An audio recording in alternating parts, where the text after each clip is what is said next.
안녕하십니까. 충주 도법제자 천수 가는 석궁제자입니다. 네, 선생님 이번 컨텐츠는요. 네. 처음에 제공해드리는 단서가 달라요. 음. 이거는 이분의 생년월일이 아니거든요. 네. 그렇지만 날짜 하나를 불러드릴게요. 1975년 네. 8월 20일 부산입니다. 부산 양력이죠?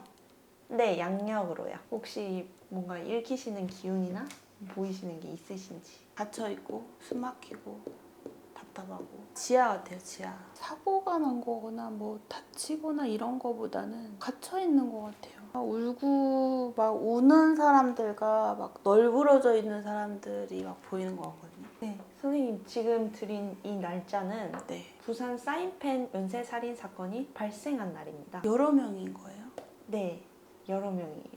한 사람이 여러 명을 죽였어요. 그날? 네.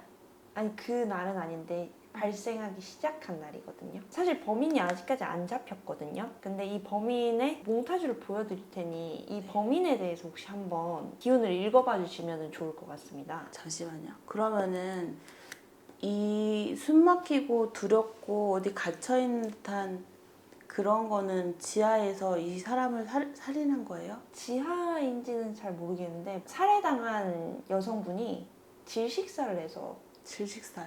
네, 돌아가신 걸로 알고 있기는 하거든요. 아, 이 사람 사주는 모르는 거잖아요. 그죠? 네, 누군지도 몰라요. 연쇄 살인범들을 보면은 그런 사람들이 많잖아요. 남성 힘세고 자기보다 권력이 높은 사람한테는 꿈쩍도 못하면서 자기보다 약한 어린아이나 여자나 노인들한테 그런 거를 행하는 사람들이 많거든요. 근데 이 사람 같은 경우도 약한 여자한테만 그렇게 하는 성향이 있고요. 그리고 겉과 속이 달라요. 남들한테 비춰지는 모습과 내면과 너무 달라서 이 내면에 자격지심과 혐오감이나 이런 게 꽁꽁 뭉쳐져 있는 사람이에요. 남들 앞에서는 그런 걸 표현도 못하면서 내 안에 그걸 꽁꽁 싸매고 있는 사람이고 이중인격자이면서도 사페에 가까운 성향입니다. 그리고 어릴 적에 아버님한테 학대를 받고 자랐든 친구들한테 따돌림을 당해서 맞고 자랐든 둘 다 같이 오는 건 맞는데 성향 자체가 피해 의식도 강하고 성 관련해서는 이 남성이 성적인 그런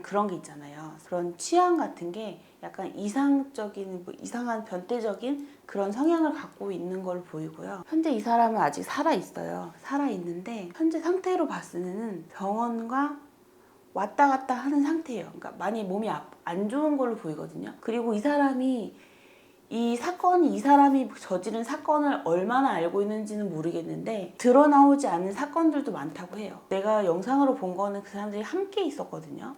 그래서 많은 사람을 죽였는데 이 생각을 했었는데 그게 아니고 너무 음침하고 새카맣고 습한 어쨌든 환경은 그랬던 것 같아요. 지저분하고 그런 공간인 걸 보여요. 지하 같은. 그리고 사건으로 봤을 때는 5건은 무조건 말씀 주셨거든요. 그리고 변태 성욕자다. 그리고 지금 상태로는 몸이 많이 쇠약해지고 아픈 상태다. 이분이 네. 이 기괴한 시그니처를 항상 남겼거든요.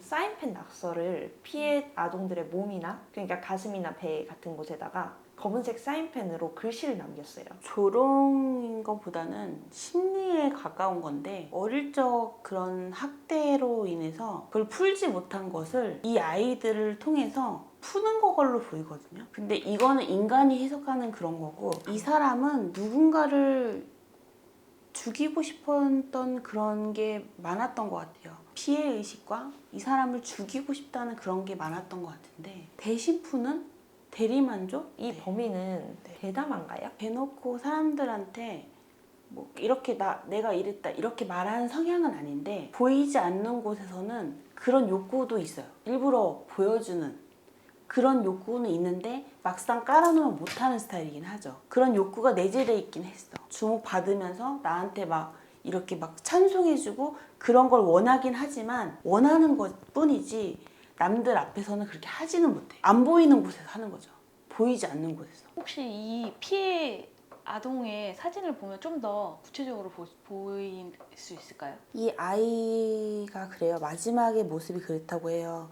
한 줄기의 빛이 보였다가 사라졌다고 해요. 누군가가 도와줄 수 있는 기회가 있었던 것 같은데 도움을 못 받은 걸로 보여요. 김양아이 이 범인을 어쨌든 봤을 거 아니에요. 면식범이었을까요? 심량도 그렇고 백운도 그렇고 그런 면식범은 아니라고 해요. 이분의 업으로 봤을 때는 이 연쇄살인범은 나쁜 짓을 해서 연쇄살인범이 된 것이 아니라 오히려 남들에게 이유 없는 피해를 많이 받았기 때문에 이런 형태로 다시 태어나게 된다고 말씀 주세요. 이런 사연이 있다 한들 인간은 본인이 스스로 다스려야 되고 내가 하고 싶다고 이 사람을 좋아한다고 강제로 할 수 없는 거고 이 사람을 죽이고 싶다 해서 죽일 수 없는 거잖아요. 그럼에도 불구하고 본인이 이기지 못하고 이런 선택을 한 거기 때문에 그 업 또한 본인이 다시 업을 짓는 꼴이 된 거죠. 이 사람은 왜 그 당시에 안 잡혔을까요? 어떻게 안 잡혔을까요? 이 사람 성향으로 봤을 때는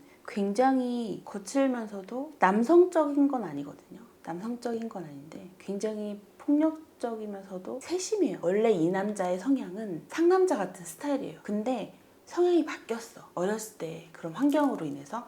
그래서 되게 소심하고 되게 꼼꼼하고 되게 두드리며 가는 스타일이에요. 어렸을 때 성향이 바뀐 거예요. 원래는 대범하고 남들한테 이렇게 보여지는 상남자 스타일이에요. 근데 성향이 바뀌어서 두드리고 가는 스타일이에요.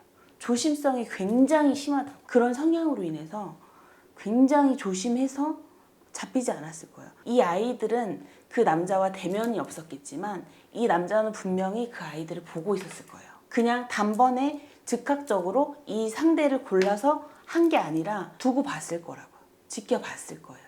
성향 자체가. 어르신께서 꼭 이 말씀을 하시고 싶어 하시는 것 같아요. 연쇄 살인범을에게만 하는 말이 아니라 모든 사람에게도 공통인 건데 내가 지은 죄는 업을 닫기 전에는 없어지지 않아요. 그렇기 때문에 거기에 대한 대가는 반드시 온다. 그것이 어떤 형태인지 모르고 언제 올지 모르는 것뿐이지 그 업에 대한 대가는 반드시 본인이 치러야 된다. 잡히지 않은 이 연쇄 살인범 또한 인간이 잡아서 그 사람한테 벌을 주지 않는다 하더라도 신께서는 반드시 그 사람에게 본인이 저지른 죄값에 대한 대가를 본인 지금도 치르고 있을 것이다. 그렇게 말씀 주십니다. 네, 선생님. 말씀 감사합니다. 감사합니다.